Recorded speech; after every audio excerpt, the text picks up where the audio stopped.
Hi folks, welcome. It's the 22nd of January. I'm just out here in the kiln shed. I've just quickly put the bottom shelf in the kiln, so let's just show you that quickly. Before we do that though, we're just going to cast the camera out here across the field.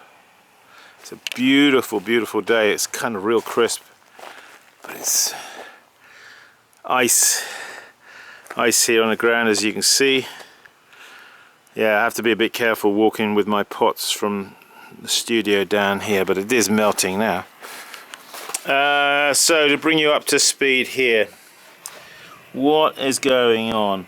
So I've just put the cone in position there, as you see. The spire hole is right there where my finger is, so I can see that.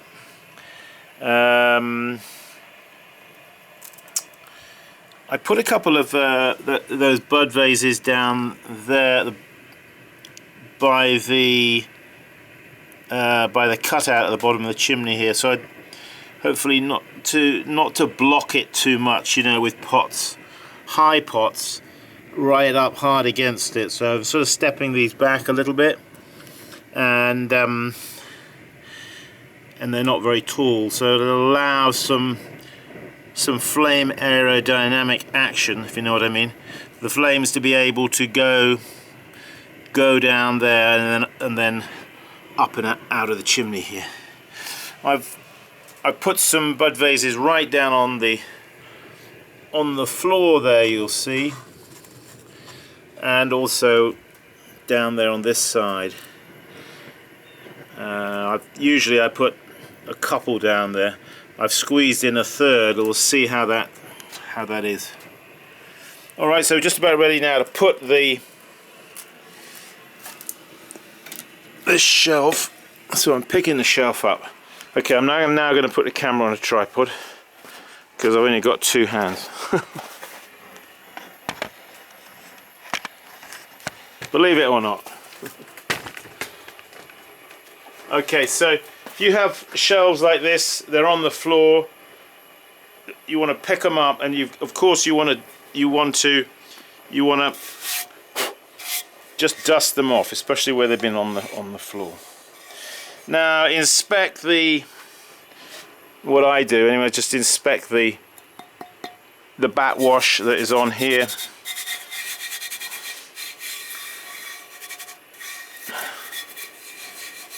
So the bat wash that's on a bat is very fine. Kind of what we can do is actually, I'm going to just put a touch more on,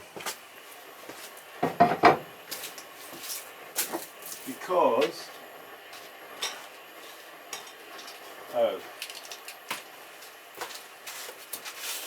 it looks like it's not going to be so easy. It's not going to be so easy because I haven't got any water here, and that is dried up. Alright, well, what I was going to say is, when you've got a pot sat on a shelf, the pot, as it fires, it shrinks, it contracts, you see. So the bottom of the pot is sliding on the kiln shelf. It's sliding inwards, isn't it? You see? Now if you've got some bat wash there, fine bat wash, it acts like little small ball bearings, if you see what I mean. So as it pulls in, it wants to pull in equally. Because if it catches on one side of the pot and pulls in on the other, it can pull the pot out of shape, believe it or not. Okay, speech over. So make sure your bats have bat wash. Is the long and short of it. Okay, make sure he's dusted off. There's no excess bat wash. Okay, on the side of the shelf here. Make sure the sides are clean, because that bat wash can fall down into pots below, so make sure the sides are clean. Okay, cursory glance, all looks good. Okay, the shelf goes in, and into posizione, like there.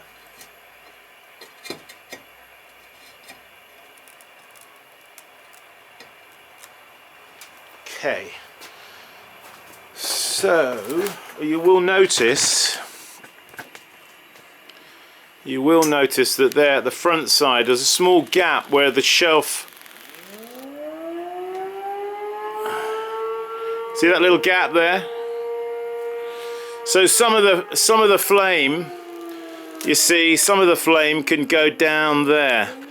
Sort of just gives a little bit extra. Sounds like we got a fire.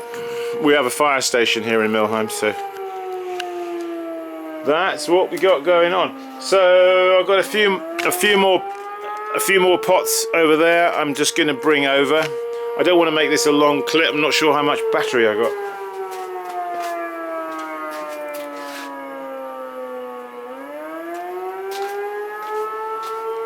Okay, we've got a couple of tankards. This one looks like it's been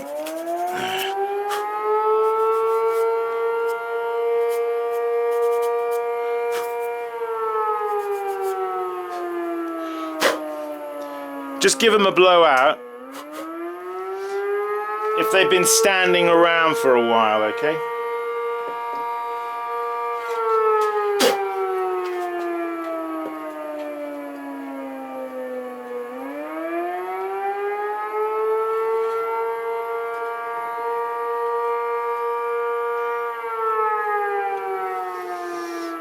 So those two, and we've got a couple of pictures here.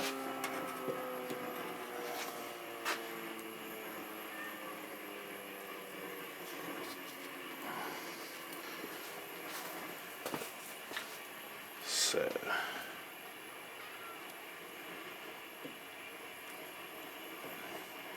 now,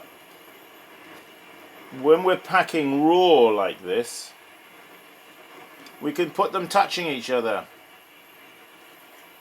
No problem.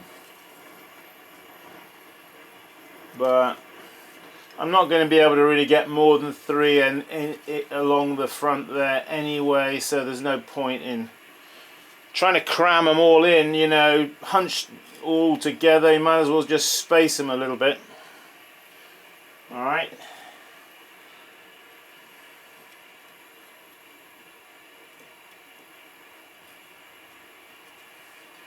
Now I've got the bases of the pots go right out to the, what am I talking about? The base of the pot you don't want to have overhanging the edge here, okay, by very much. You can push it a bit. You know, I'll sometimes have them hanging over 1/4 inch, but don't hang them over any more than that. Otherwise, the pot is not supported. You see. All right, I've got a few more pictures. Oh, a couple of mugs here. I'm going to get the mugs in over the pictures because mugs sell better than pictures. Yes, they do. Because people are going to buy one picture, but they might buy 2 mugs. You see, you have to think like that, don't we?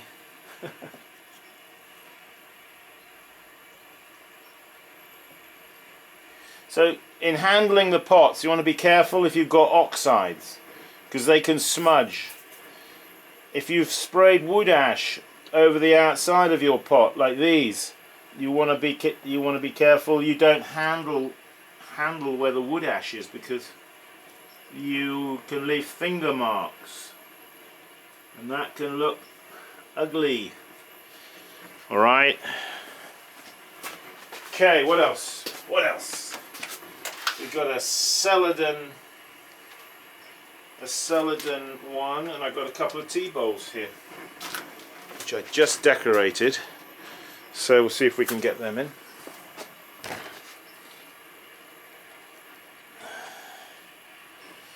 Alright, I'm going going to put that actually over there.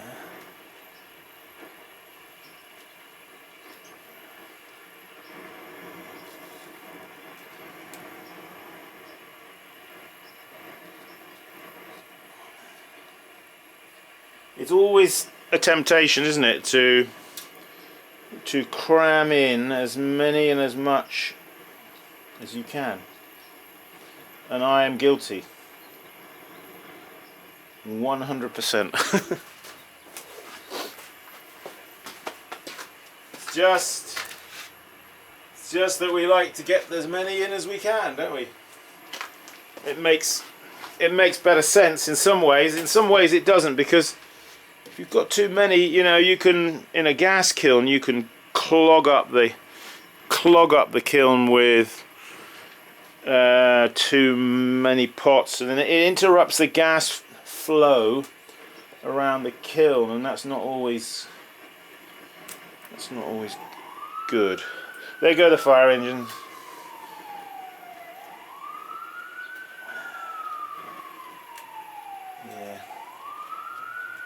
Yeah, so with raw packing like we're doing, you can literally put pots. You can literally touch them. I'm trying to wangle in my mind whether I can get another one, but I honestly, I don't think it's really worth it. You know. So again, now avoiding. So this is the hot face, the flame is coming up here. So these pots that are here on the front face, on the top shelf, I'm trying to keep them pushed back a bit from the hot face here. Alright. So yeah, we've got actually a good load in there. I can't remember how many pots we had on the bottom shelf. I got a feeling we had 15. So that then it would be 16, 17, 18, 19, 20, 21, 22, 23, 24 pots. That's not too bad, is it? Not too bad. For a small kiln, I mean, it's dead quick to pack, you see. As you see, I just put in that top shelf. So the flame is alight. Now let's just talk about, see, in the last firing, what happened was I was losing pressure a bit in this particular bottle. So I got one of these square type buckets and put warm water in it. And of course when you put the warm water in, after a very short time it goes cold. You know, even if it's as hot as you can make it, but this I left in, of course, and it's frozen in there now. I'll probably, it's beginning to thaw a bit, so soon I'll be able to take that out. Now it did occur to me, I do have one of those little miniature immersion heaters. It sort of like clips over the side of a mug, and I was wondering, I don't know if I can rig up something. I've got to be careful because this is plastic, of course, it could melt it.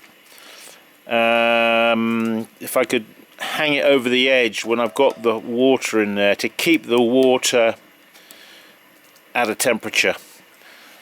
You know, it's probably going to be fighting a losing battle because this thing is freezing up, you see. Well, I've just been up to Henry's and we just got another, yesterday I got another. He fills these are 40-pounders, he fills them for $22 a piece. So well, okay, so you can see I've got the kiln alight, got it warming up. What we've got to do now is just close the lid. I don't bother cracking the lid or any of that stuff because the pots are dry, you know. Oops, sorry. Alright, let's shut the lid. Whoa! So that comes down, and as it comes down, the hole here in the lid, it marries up with this, you see.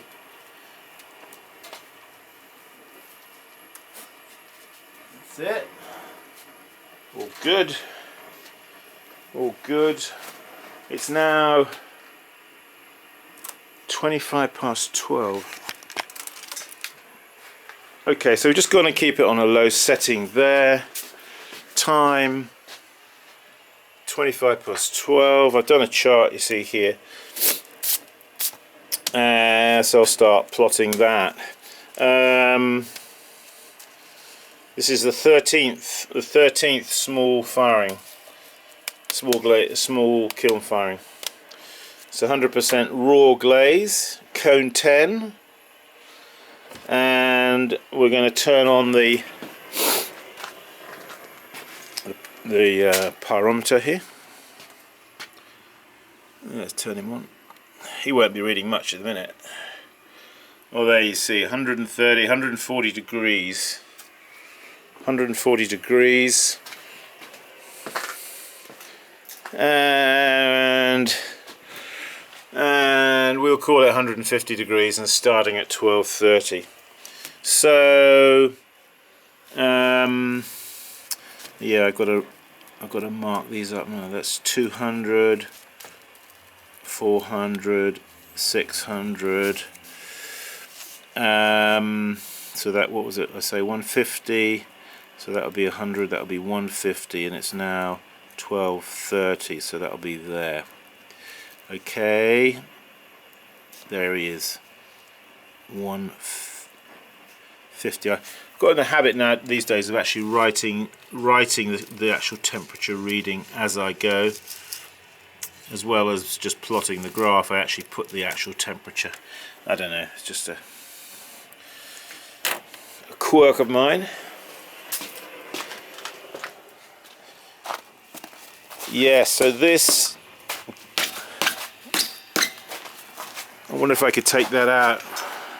I don't really want it in the ice at the minute. Not that it's a big deal because it's not drawing much.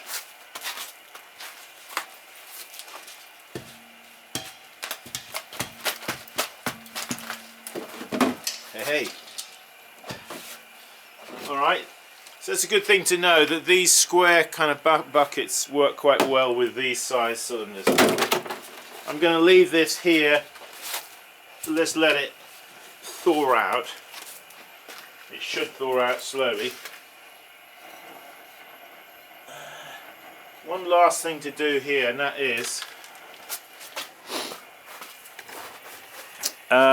when the flame is young, as it is at the minute, or slow, you know, I put this just here like this, because there's sometimes a bit of a draft coming through here or a bit of a gust of wind, and it keeps blowing on the flame, you see. So there we go. Taking orders on Leach treadle wheels, folks. If you're interested, give me a shout. And workshops are ongoing. If you want to come on a workshop, write to me, choose a date and write to me. I think that's about it for this video. We're now at 165 degrees, I see. Thanks for joining me here in the kiln shed. And don't forget, keep practicing as always, and I wish you a very pleasant day here from central Pennsylvania. Bye for now.